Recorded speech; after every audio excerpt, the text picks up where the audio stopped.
Alex Jones for press secretary if Trump wins the presidential election. This is what Donald Trump Jr. has said recently on his podcast. And I'm going to play the quick clip for you. Alex Jones retweeted this. Sounds like a lot of fun. I officially accept the offer to be Trump's new press secretary. Looking forward, I think he means to fighting fake news from the White House. Let's take a listen. Just again, there's a couple people I want to put in as press secretary for like a month, 2 weeks to a month. That'd be where, Laura Loomer would fit in for that one. Again, Alex Jones for a month, just to put these idiots in their place. Because I'll say this, guess what? I'm not saying he's got everything right, and this one will be controversial. And, the nonsense, the clickbait, like fake news rags, raw story and like media matters and all these liars, oh my God, Donald Trump Jr. said this is what we got to do. Click here for nonsense.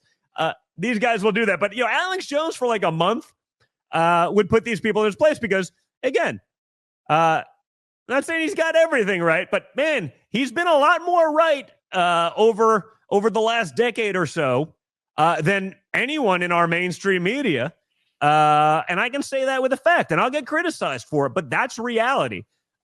He has been far more right than our mainstream media on the vast majority of things that are out there. Okay. The first thing I want to say is please suspend your judgment for a quick second about Alex Jones, because it's going to be about the White House press department, the press secretary, and then all of the stormtroopers that work for the press secretary. Several years ago, when COVID first became a thing, there was angst with the Trump White House. Well, even before COVID, the press corps was just, they're just going after, like, just head to head with Trump. And who was it at the time? Oh, I can't remember her name. She's on Fox now, blonde hair. Everybody really loved her. I'm sure you're going to let me know in the comment section. Somebody will let me know. Kayleigh McEnany. Thank you. My husband's screaming out. All right. So she's just like going head to head with the press corps. And I did a video when I had maybe a couple hundred subscribers about how it's all just a show.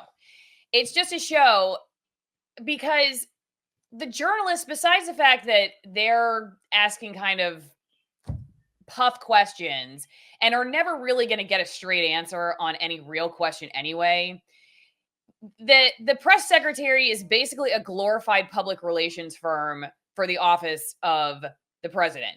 It's not an office that is taxpayer funded for the taxpayer. In other words, for me, if I were to reformat the entire office of press secretary, the communications department, whatever it's called, I would not have them hired by the president, because this all makes it a public relations firm for the president instead of what the theatrics make it out to be, which is we're actually learning about what's going on at the White House, which we're not. It's total 100% drama. And yes, okay, every once in a while, maybe something true, or maybe several times something actually true comes out. But for the most part, it's accepted reality, which I think is such garbage and is such a shame. But it's an accepted reality that the press office for the president is there to run spin for the president. For me, if I were to reformat the whole government, I would say, if you're president, you can pay out of your own pocket for a public relations person. You can have a director of public relations if you want to pay for it, but I don't want to pay for it. And this goes for communications departments across the government, because I used to work for a communications department. Those of you who know they fired me for having my own brain on my own time. And that's the problem with communications departments. They're huge. They're paid significant amounts of money, not necessarily the salary, but the amount of people that usually make up a communications department. Even in a small department, like I worked for the Department of Natural Resources in Washington State, we had over 10 people on staff in the communications department. And then they were also hiring out public relations firms.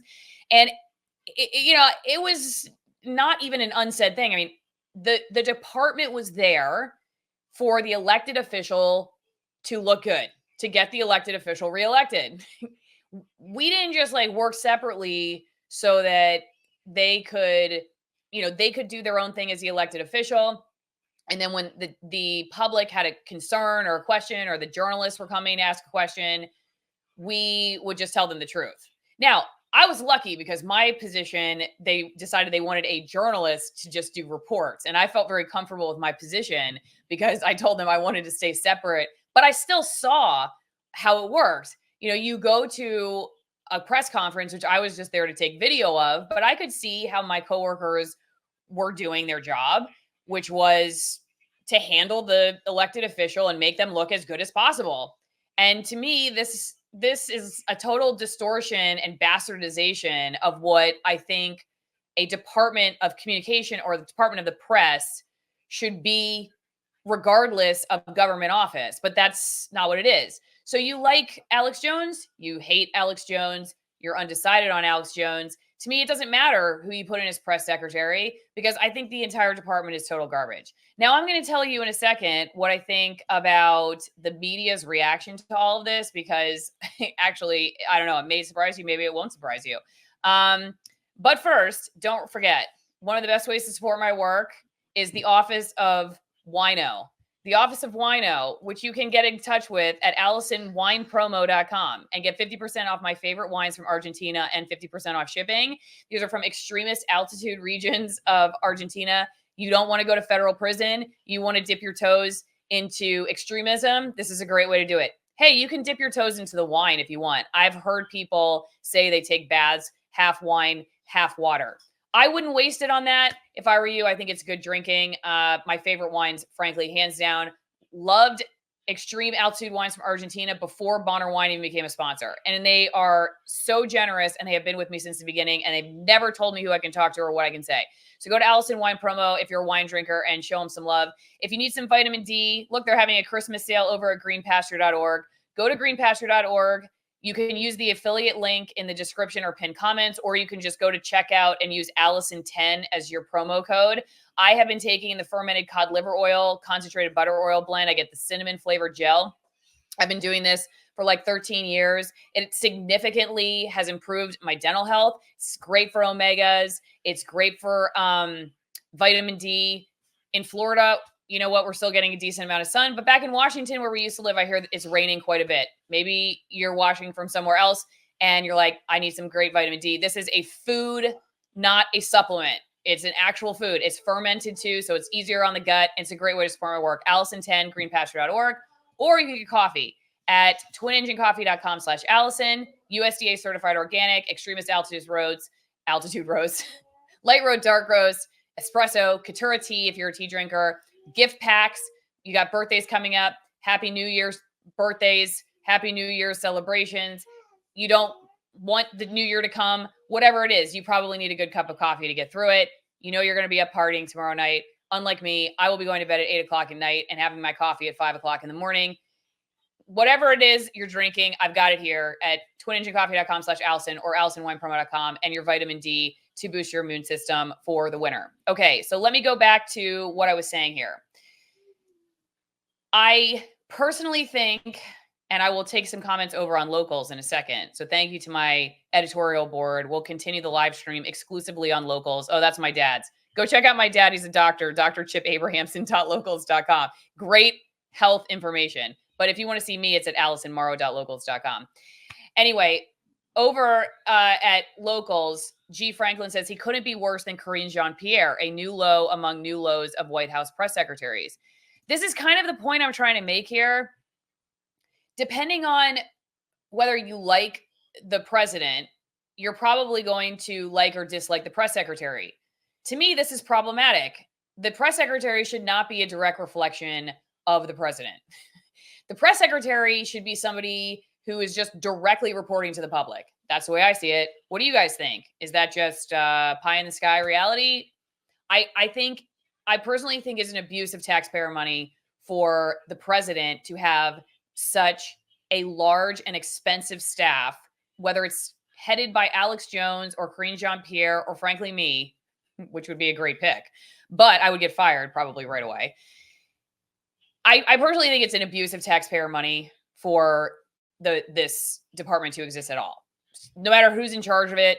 And come on, we all know, even if Alex Jones was in charge, do you think he's going to go against Trump if say Trump did something that like you didn't like Operation Warp Speed, or 2 weeks to slow the spread or whatever, that he would have gone against it back then if he was press secretary? No, of course not. He would run interference for Trump just like everybody runs interference for all the presidents, and always, has been in the future or past that I have been around for. And it's just expected. It's just theater. There's no reason to get upset. Like the press corps gets very upset and offended at like the degradation of the White House press department under people like Trump. Or they did. They thought it was like a new low for this very high esteemed office. And I was like sitting there thinking, I have no idea what everybody's so offended over. It's always been theater, and it'll probably always be theater. And it shouldn't be called the press office. It should be called the Office of Public Relations for the President, or like, I don't know, the president's advertising office or something, because the press thing is just a joke. It's been a joke. It will be a joke no matter who is in charge. Don't forget, if you would like to send me a card, you want to send cash instead of putting your credit card online to join my editorial board, I have a P.O. Box. I would love to hear from you. P.O. Box 3355, Denellen, Florida, 34432. It's a great way to get in touch. I have gotten lots of cards from people. I got this nice bookmark from someone. Jesus is Born here. Thank you. I am using this in, what am I reading right now? Here. I'm reading The Sickness Unto Death by Kierkegaard. All right. Got my bookmark, and I've gotten tips from people. I have gotten family photos. It's just nice to get some letters, and it's a great way to get in touch instead of emailing me. So consider doing that if you don't want a digital footprint. P.O. Box 3355, Denellen, Florida, 34432. Do I need to say anything else? Yes. I was going to tell you about media coverage. This is my final thing before I cut for locals. Check out ABC4 News. I believe this is Salt Lake City. Trump Jr. floats Alex Jones as father's White House press secretary. I'm not even joking. Okay, see this article. I'm not going to read the whole thing. Though I will say, you know what? It's probably the least biased Alex Jones Trump article I've ever read. So I'll give him credit for that. It just basically said what Trump said, and quoted him specifically. Then it said that, let's see, Jones became a polarizing figure in conservative media for his controversial reporting. In 2022, he filed for bankruptcy after being forced to pay $1.5 billion in damages to the families of those affected by the 2012 Sandy Hook elementary shootings, which he had previously stated was a hoax. Ex-owner Elon Musk this month reinstated Jones' account. He had previously been banned in 2018. And that's it for other than just the quotes from Trump. So it could have been a lot more biased. It wasn't. But this is interesting. So this is ABC4 in Salt Lake. This is ABC 3340, however they say it there. I think this is Birmingham. It's the exact same article. Now, if you look at why, it's because it was written by the National Desk, Washington, TND, right? This is the beginning of the Birmingham article. Look here, the National Desk, Jackson Walker, right? Okay, Washington, TND. Why is this? Because it was written by Sinclair, which is a massive TV broadcast ownership company, and they gave it to all their affiliates. We talk about this a lot. I figured I'd bring it up this time. Everybody just copied and pasted this and put it on their own affiliate website. Sinclair is the ownership company that has that video that somebody compiled where all the anchors are saying, this is a threat to our democracy. We cannot let this keep happening, and Russell Brand actually used this in his show recently and said that it was just like this, kind of a, I don't know, global new world order thing that all these people at different TV stations were saying the same thing. He's not right about that in the sense that, I mean, you may think that Sinclair is part of the New World Order, but it wasn't just because there was this trusted news initiative that he's talking about that is planting all these ideas. That was actually a script written by Sinclair that all the anchors read as a promo, like as an advertisement for their company. So it's a little different than what he was talking about. And I just think it's important to know that, you know, all these companies, there's a consolidation of media. There's fewer and fewer choices. They're all copying and pasting. And then like with the advent of AI, it's going to get, you know, even worse. There's just going to be more just repetition of the same thing. So that's why you see articles that look exactly the same like that. They're written by like this guy, Jackson Walker. I don't know him from Adam.